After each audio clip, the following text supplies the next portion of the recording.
tantas coisas boas, né? E eu digo que o câncer foi a melhor coisa que aconteceu na minha vida.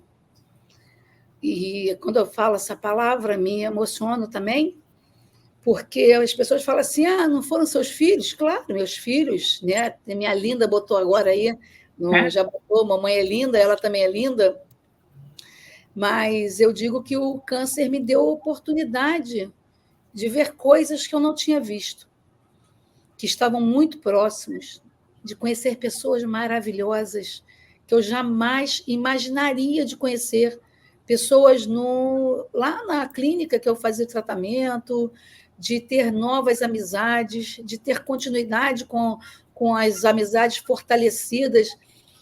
Uma coisa bem interessante que todo mundo questiona se eu tive dificuldade com as minhas amizades, se eu tive dificuldade de manter as relações. Eu assisti várias pessoas, ouvir e assistir várias pessoas se queixando de que muitas pessoas se afastaram, muitas pessoas não aceitaram o câncer da mãe, do irmão, da irmã. Estou falando do irmão porque o homem também tem câncer de mama, tá? Então, as pessoas se afastaram e eu não tive isso. Eu fui tão privilegiada. E quando eu digo que o lema da minha vida é gratidão, meus filhos estiveram comigo 24 horas, minha filha postiça, Vanessa, esteve comigo 24 horas, meus irmãos, minha mãe, meu pai, meus primos, ficamos mais próximos ainda. Meus colegas de trabalho, professor Josué, Cristina, vão lembrar muito disso. Meus colegas de trabalho não deixavam ninguém sentar numa cadeira que eu gostava. Eu gostava da cadeira, mas não deixavam eu sentar na cadeira, as pessoas sentarem na cadeira porque eu ia chegar e sentar na cadeira.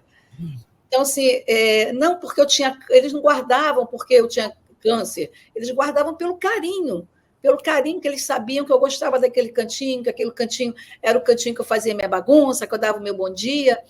Então, assim, o câncer, ele me acolheu.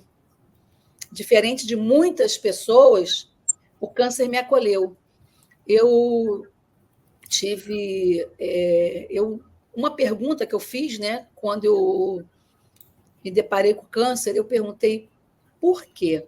Eu não perguntei por que eu perguntei por quê. Qual era o propósito daquilo? Qual era o propósito? Tinha que ter um propósito, porque eu acredito que nós não viemos ao mundo a passeio, nós viemos com vários propósitos. E eu, numa das universidades que eu leciono ainda, né, eu entrei em sala e contei que eu estava com câncer. E eu ainda estava com aquilo, por quê? Por quê? Por quê? Por quê? Não o porquê eu, mas o porquê. E quando eu finalizei a aula e relatei aos alunos que poderia ser que eu ficasse um pouco afastada deles por um tempo, né? Porque a gente não sabia, era um ponto de interrogação, não sabia o que era, e como seria, né? Como seria realizar tantas químios, tantas rádios. E quando eu terminei a aula e eu expliquei a eles que eu estava com câncer de mama, talvez tivesse que me afastar. Para minha surpresa, ficaram assim aproximadamente uns 8 alunos em sala de aula. E cada um veio conversar comigo em relação a uma situação. Três moças estavam com câncer de mama, o marido tinha ido embora, outras duas, as mães estavam com câncer de mama, os 2 rapazes, a noiva estava e a mãe estava. E aí eu entendi o porquê. O porquê até hoje, eu tenho um espaço imenso, que é a sala de aula. Minha sala de aula ela é imensa, porque eu não estou em uma sala de aula, eu estou em diversas salas de aula. Então, era o momento de eu, ali, falar da prevenção do câncer de mama, da necessidade das pessoas não terem medo. Então, eu fui agraciada, eu sou muito grata por ter tido esse câncer, porque eu pude trazer muitas pessoas para as suas realidades sem sofrimento. Muitas pessoas, a primeira aluna que me disse que o marido tinha ido embora, eles estão casados até hoje, né? E tiveram filho, eu sou madrinha do filho deles, né? Uma forma de gratidão, sou madrinha do filho deles, e nós tramitamos aí, então eu sou muito grata, né? O meu lema é gratidão, não é à toa, eu sou muito grata, né? Eu tive uma coordenadora chamada Maria Tereza de Mendonça, em uma universidade, e que ela me deu assim um pontapé inicial para todo o meu caminho, por uma pequena.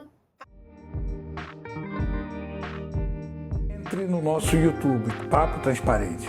Você também pode nos assistir pelo Spotify e no LinkedIn. Não perca, falamos sobre o que está acontecendo de atual e das possibilidades de emprego, de trabalho, de empreendedorismo, de startup, de estágio, tudo voltado para você.